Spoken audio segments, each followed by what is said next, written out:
Lok Sabha has come, and we all congratulate NDA for returning to power and Narendra Modi for becoming Prime Minister again. The process will be completed tomorrow and day after tomorrow. But people have put faith in Modi ji's leadership and NDA and BJP, and therefore this is a historical election because consecutively 3 times, full 5-year term, we have got. It's because of the blessings of the people. And therefore, Kerala, he had tremendous focus.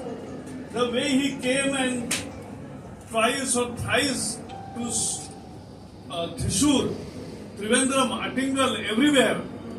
And the way he created a connect is our treasure. And today, if there would not have been a tactical voting, CPI only got 1 lakh vote in Trivandrum, nobody can believe. But it was one tactical voting, therefore Chandrasekhar had to suffer. And there was a real good fight in Attingal, which Muralidharan ji did. But let me tell you, without lot of parliamentary vote, Mr. Chandrasekhar and Mr. Muralidharan, you have to start from tomorrow itself again. Because in 29, you will be MP again. And so, this is what, and I really thank all Kerala Karyakartas because we carried it on. But the message is, we start working for further elections, local or Vidhan Sabha, right from tomorrow. Thank you and all the best. And as far as Suresh Gopi is concerned, he has opened the doors for Kerala, BJP.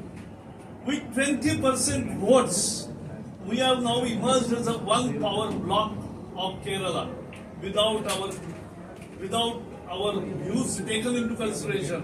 Nobody can go further. And therefore, Suresh Gopi, we are very proud of you. You have made Kerala BJP very happy today because 75 years we have not seen member of parliament.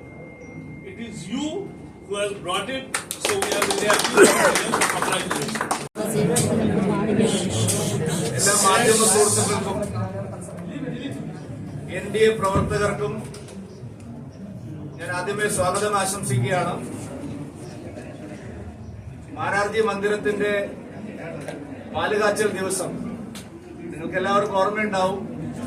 നമ്മൾ പുതിയ മന്ദിരത്തിലേക്ക് വരുമ്പോ ഇത്തവണ തെരഞ്ഞെടുപ്പിൽ താമര വിരിച്ചുകൊണ്ടായിരിക്കും അതിന്റെ ഔപചാരികമായിട്ടുള്ള ഉദ്ഘാടനം നടക്കാൻ പോകുന്നതെന്ന് ഞാൻ പറഞ്ഞിരുന്നു. നമ്മുടെ എല്ലാവരുടെയും പ്രിയങ്കരനായ നേതാവ് ശ്രീ സുരേഷ് ഗോപി അവറുകൾ കേരളത്തിലെ ജനങ്ങളുടെ അഭിമാനമാണ് ഇന്ന് കാത്ത്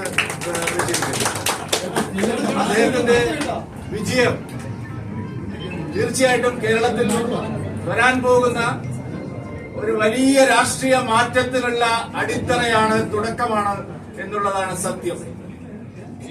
സംസ്ഥാന രാഷ്ട്രീയത്തിന്റെ ഗതി മാറ്റുന്ന തെരഞ്ഞെടുപ്പ് ഫലമാണ് ശ്രീ സുരേഷ് ഗോപിയിലൂടെ, താമര തൃശൂരിൽ വിരിഞ്ഞതിലൂടെ ഉണ്ടാകാൻ പോകുന്നത് എന്നുള്ളതാണ് യാഥാർത്ഥ്യം.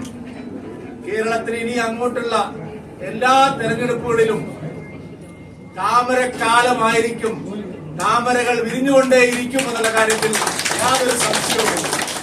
അത്രമാത്രം അനുഗ്രഹീതനായ ഒരു കലാകാരനും പൊതുപ്രവർത്തകനും സാമൂഹ്യ പ്രവർത്തകനും എല്ലാമായിട്ടുള്ള സുരേഷ് ഗോപിയിലൂടെയാണ് ഈ വിജയം നമുക്കിന്ന് സാധ്യതമായത്. ഞാൻ പ്രിയങ്കരനായ സുരേഷ് ഗോപിയെ കേരളത്തിലെ എല്ലാ NDA പ്രവർത്തകരെയും നാട്ടുകാരുടെയും ജനങ്ങളുടെയും പേരിൽ ഹാർദമായി ഭാരതീയ ജനതാ പാർട്ടിക്കാരെ സുഹൃത്തുക്കളെ, ഈ തെരഞ്ഞെടുപ്പിൽ ഉജ്ജ്വലമായിട്ടുള്ള പ്രകടനമാണ് ദേശീയ ജനാധിപത്യ സഖ്യം കാഴ്ചവെച്ചിരിക്കുന്നത്. ഒരു സീറ്റിലാണ് വിജയിച്ചതെങ്കിലും 20% വോട്ട് നമ്മുടെ ചരിത്രത്തിൽ ആദ്യമായി ഭാരതീയ ജനതാ പാർട്ടി സംസ്ഥാനത്ത് ഇത്രയധികം മുന്നണികളുടെ പേരിൽ ധ്രുവീകരിക്കപ്പെട്ടിരിക്കുന്ന LDF, UDF ധ്രുവീകരണം ശക്തമായിട്ടുള്ള പ്രബലമായ രണ്ട് മുന്നണികളോട് ഏറ്റുമുട്ടി നവാഗത മുന്നണിയായിട്ടുള്ള ദേശീയ ജനാധിപത്യ സഖ്യം 20% വോട്ട് നേടി എന്നുള്ളത് ഒരു ചെറിയ കാര്യമല്ല. കേരളത്തിൽ അത്യുജ്വലമായിട്ടുള്ള പ്രകടനമാണ് നമ്മുടെ എല്ലാ സ്ഥാനാർത്ഥികളും കാഴ്ചവെച്ചത്.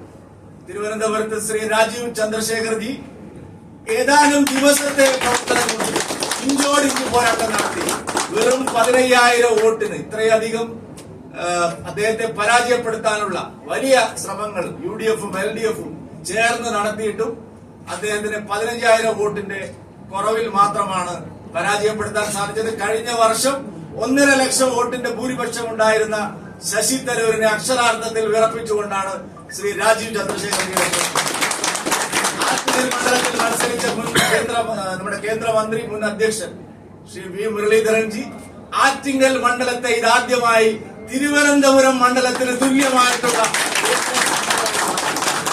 15,000 വോട്ടിന്റെ ഡിഫറൻസ് വ്യത്യാസം മാത്രമാണ് ആറ്റിങ്ങലിൽ ഉണ്ടായത്. ആറ്റിങ്ങലിൽ ഇതാദ്യമായിട്ട് 2 അസംബ്ലി മണ്ഡലങ്ങളിൽ BJP ലീഡ് ചെയ്തിരിക്കുന്നു. നമ്മുടെ സംസ്ഥാനത്തിന്റെ ചരിത്രത്തിൽ തന്നെ ഏറ്റവും വലിയ നേട്ടങ്ങളിലൊന്ന്. ആലപ്പുഴയിൽ മത്സരിച്ച നമ്മുടെ പ്രിയങ്കരിയായ സ്ഥാനാർത്ഥി ശ്രീ ശോഭാ സുരേന്ദ്രൻ 3 ലക്ഷത്തിലധികം വോട്ടുകൾ പിടിച്ചുകൊണ്ടാണ്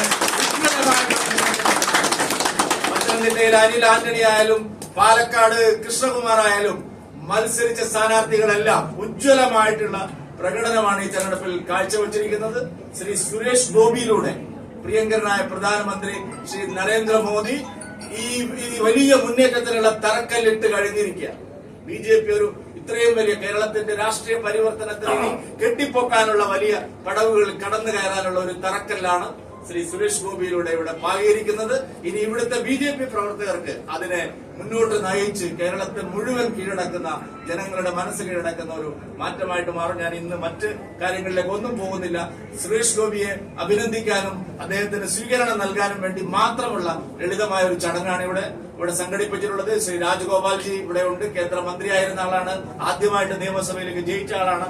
നമ്മുടെ എല്ലാം പ്രിയങ്കരനായ പ്രഭാരി ശ്രീ പ്രകാശ് ജാവ്ദേക്കർജി അദ്ദേഹത്തിന്റെ എവിടെയൊക്കെ കാലുകുത്തിയിട്ടുണ്ടോ അവിടെ എല്ലാം വിജയിച്ച ചരിത്രം മാത്രമേ ഉള്ളൂ.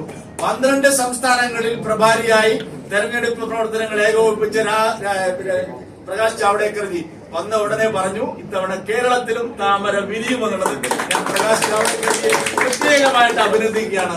കൃഷ്ണദാസി ഉണ്ട്. അങ്ങനെ നമ്മുടെ കുമരം രാജേന്ദ്രന്റെ എല്ലാ നേതാക്കന്മാരും ഇന്നിവിടെ അണിനിരന്നിട്ടുണ്ട്. ഈ എല്ലാവരെയും മുരളിയേട്ടൻ എല്ലാവരെയും ഞാൻ ഈ യോഗത്തിലേക്ക് സ്വാഗതം ചെയ്യുന്നു.